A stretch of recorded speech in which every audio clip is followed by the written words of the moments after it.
السلام علیکم ناظرین، امید ہے کہ آپ خیریت سے ہوں گے۔ آج کی اس ویڈیو میں ہم آپ کو حضرت موسیٰ اور حضرت خضر علیہ السلام کی ملاقات کے بارے میں بتائیں گے۔ ناظرین، ایک دن حضرت موسیٰ علیہ السلام بنی اسرائیل کو خطبہ دے رہے تھے تو ان سے پوچھا گیا کہ اس وقت کرۂ ارض پر سب سے بڑا عالم کون ہے؟ حضرت موسیٰ علیہ السلام نے جواب دیا کہ میں۔ اس پر اللہ تعالیٰ نے ان سے ناراضگی کا اظہار کیا کیونکہ انہوں نے علم کو اللہ کی طرف منسوب نہیں کیا تھا، سو اللہ تعالیٰ نے ان کو علم کے ان گوشوں سے روشناس کروانے کے لیے جن سے وہ لا علم تھے، وحی کے ذریعے بتایا کہ آپ 2 دریاؤں کے سنگم پر جائیں، وہاں آپ کو وہ شخص ملے گا جو آپ سے زیادہ صاحب علم ہے۔ حضرت موسیٰ علیہ السلام نے فرمایا کہ اے پروردگار، مجھے ان سے ملاقات کی جگہ کا تعین کیسے ہوگا؟ حکم ملا کہ آپ اپنے پاس ایک مچھلی رکھ لیں، پس جہاں آپ اس مچھلی کو کھو دیں وہیں وہ بندہ آپ کو ملے گا۔ چنانچہ حضرت موسیٰ علیہ السلام اپنے نوجوان شاگرد حضرت یوشع بن نون علیہ السلام کو ساتھ لیے اس سفر پر روانہ ہوئے۔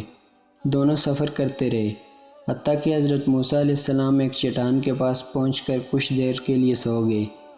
اسی دوران مچھلی اچھل کر زنبیل سے دریا میں جا گری۔ اس کے دریا میں گرتے ہی پانی میں ایک محراب نما سرنگ بن گئی جس میں وہ مچھلی غائب ہو گئی۔ حضرت یوشع علیہ السلام اس وقت جاگ رہے تھے، انہوں نے یہ واقعہ دیکھا، لیکن چونکہ حضرت موسیٰ علیہ السلام سو رہے تھے اس لیے انہیں جگانا مناسب نہ سمجھا۔ جب حضرت موسیٰ علیہ السلام جاگے تو وہ چل دیے۔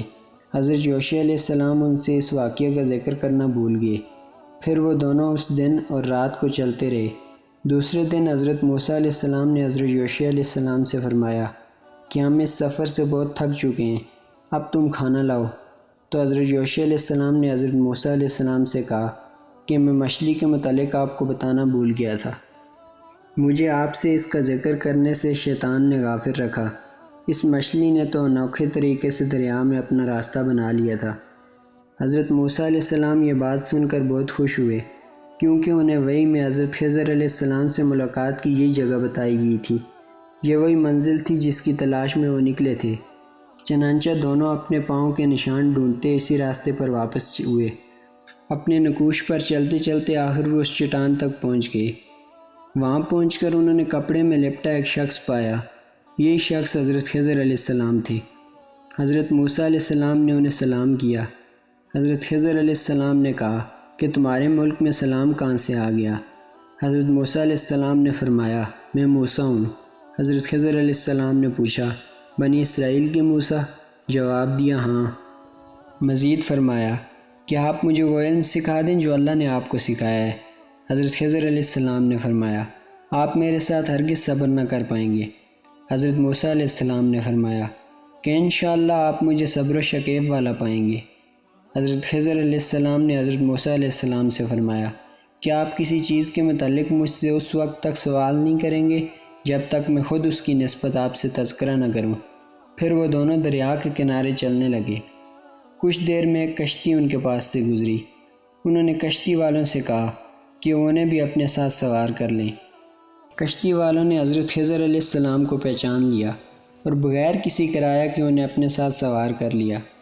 کشتی پر بیٹھ چکنے کے بعد حضرت خضر علیہ السلام نے کشتی کا ایک تختہ اکھاڑ ڈالا۔ اس پر حضرت موسیٰ علیہ السلام نے کہا کہ کشتی والوں نے بلا معاوضہ ہمیں کشتی میں سوار کیا اور آپ نے انہی کی کشتی کو توڑ دیا تاکہ سب ڈوب جائیں۔ بلا شبہ آپ کی یہ حرکت انتہائی ناگوار تھی۔ حضرت خضر علیہ السلام نے موسیٰ سے فرمایا میں نے کہا تھا کہ آپ میرے ساتھ صبر نہ کر پائیں گے۔ حضرت موسیٰ علیہ السلام نے فرمایا جو بات میں بھول گیا اس پر مجھے معاف کر دیں اور میرے معاملے میں تنگی نہ فرمائیں۔ پھر وہ دونوں کشتی سے اترے اور اب بھی سمندر کے کنارے چل ہی رہے تھے کہ حضرت خضر علیہ السلام نے ایک بچے کو دیکھا جو چند دوسرے بچوں کے ساتھ کھیل رہا تھا۔ آپ علیہ السلام نے ہاتھوں سے اس بچے کا سر گردن سے جدا کر کے اس کی جان لے لی۔ موسیٰ علیہ السلام پھر بول پڑے کہ آپ نے ایک بے گناہ کی جان بغیر قصاص کے لی ہے، بلا شبہ آپ نے بہت بڑے گناہ کا ارتکاب کیا ہے۔ حضرت خضر علیہ السلام نے کہا کہ میں تو پہلے ہی کہہ چکا تھا کہ آپ میرے ساتھ صبر نہ کر سکیں گے۔ حضرت موسیٰ علیہ السلام نے کہا کہ اب اگر میں نے آپ سے سوال پوچھا تو آپ مجھے خود سے جدا کر دیجیے گا، بے شک آپ میرے بارے میں حد عذر کو پہنچ چکے ہیں۔ پھر وہ دونوں آگے بڑھے اور ایک بستی میں پہنچے۔ بستی والوں سے کہا کہ آپ ہمیں اپنا مہمان بنا لیں۔ بستی والوں نے ان کی میزبانی سے انکار کر دیا۔ اس بستی میں انہیں ایک دیوار دکھائی دی جو جھکی ہوئی تھی اور قریب تھا کہ گر جاتی۔ حضرت خضر علیہ السلام نے اپنے ہاتھوں سے اس دیوار کو سیدھا کر دیا۔ حضرت موسیٰ علیہ السلام نے ان سے کہا کہ بستی والوں نے ہماری میزبانی سے انکار کیا، لیکن آپ نے ان کی دیوار ٹھیک کر دی۔ آپ چاہتے تو ان سے اس کا معاوضہ بھی لے سکتے تھے، لیکن آپ نے نہ لیا۔ اس پر حضرت خضر علیہ السلام نے کہا، ہماری ملاقات کی حد آن پہنچی ہے، اب ہم دونوں کو جدا ہونا چاہیے، لیکن اس سے پہلے میں آپ کو ان تمام باتوں کی تاویل بتائے دیتا ہوں جن پر آپ صبر نہ دکھا سکے۔ کشتی کا تختہ اس لیے اکھاڑا کیونکہ کشتی چند مسکینوں کی تھی اور یہ ان کا ذریعہ معاش تھی۔ آگے ایک جابر بادشاہ تھا جو عمدہ کشتیوں کو جبراً ضبط کر لیتا۔ میں نے اس کشتی سے تختہ نکال کر اس میں نقص ڈال دیا تاکہ بادشاہ اسے غصب نہ کر سکے۔ بچے کا معاملہ یہ تھا کہ وہ مومن والدین کی اولاد تھا، لیکن وہ خود کافر تھا۔ اس مصلحت کے تحت کہ وہ اپنے والدین کو اپنے کفر و شر سے تکلیف میں مبتلا نہ کرے، اس کی جان لے لی، اور دیوار کے نیچے بستی کے 2 یتیم بچوں کا خزانہ دفن تھا۔ ان کا باپ نیک شخص تھا، سو اللہ نے چاہا کہ یہ بچے جوان ہو کر یہ خزانہ پالیں۔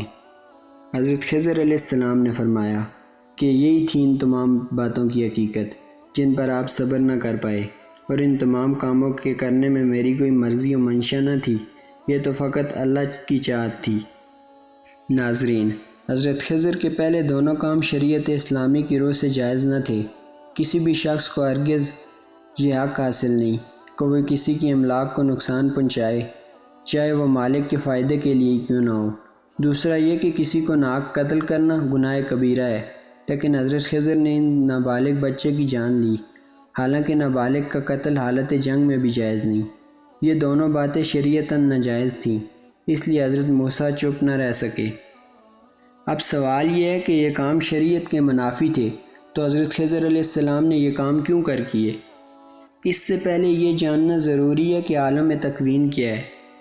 اس دنیا میں جو بھی واقعات رونما ہوتے ہیں، چاہے وہ اچھے ہوں یا برے، ان کا تعلق ایک ایسے جہاں سے ہے جو ہماری نظروں سے پوشیدہ ہے، جسے عالم تکوین کہا جاتا ہے، جو اللہ کی حکمت اور احکام کے ذریعے قابو ہوتا ہے۔ کوئی شخص کتنی مدت زندہ رہے گا، کب اسے موت آئے گی، کب بیمار ہوگا، کب صحت پائے گا، کیسا روزگار ملے گا اور کتنا کمائے گا، یہ تمام معاملات اللہ طے فرماتا ہے، اور ان فیصلوں کو نافذ کرنے کے لیے اللہ نے فرشتے مقرر فرما رکھے ہیں جو کہ ہماری نگاہوں سے اوجھلیں اور ان احکامات کی تعمیل کرتے ہیں۔ مثلاً جب اللہ تعالیٰ نے طے فرما لیا کہ ایک شخص کی موت کا وقت آن پہنچا ہے، تو روح قبض کرنے والا فرشتہ اللہ کے اس حکم کی تعمیل کرتا ہے اور اس شخص کی روح قبض کرتا ہے۔ اس شخص کی روح قبض کرنے میں اس نے کوئی گناہ کا ارتکاب نہیں کیا، بلکہ اس نے تو اللہ کے حکم کی تعمیل کی۔ انسان کے لیے تو جان لینا جائز نہیں، لیکن اگر اسی کام پر مأمور کوئی فرشتہ ہے تو یہ اس کے لیے جرم کی بات نہیں۔ اس طرح اللہ کے دوسرے تکوینی احکامات کو سر انجام دینے کے لیے فرشتے مقرر ہیں۔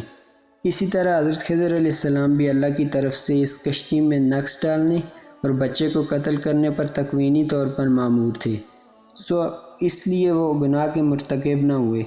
چونکہ حضرت موسیٰ علیہ السلام دنیاوی شریعت کے پابند تھے جس کی روح سے یہ دونوں عمل ناجائز تھے، سو وہ حضرت خضر علیہ السلام کی ان باتوں پر خاموش نہ رہ سکے۔ سو ناظرین، آئے دن ہمارے سامنے ایسے واقعات رونما ہوتے ہیں جنہیں دیکھ کر ہم غمگین ہو جاتے ہیں۔ لوگوں کی مظلومیت، غربت اور مسکینیت ہمیں دل برداشتہ کر دیتی ہے اور ہم اپنے دلوں میں شکوک پیدا کر لیتے ہیں۔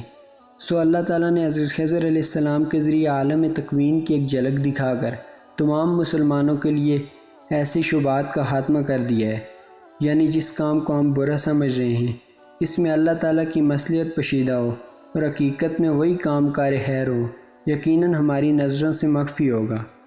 لہٰذا دعا ہے کہ اللہ تعالیٰ ہمارے دلوں کو ان تمام شکوک و شبہات سے پاک فرمائے، آمین۔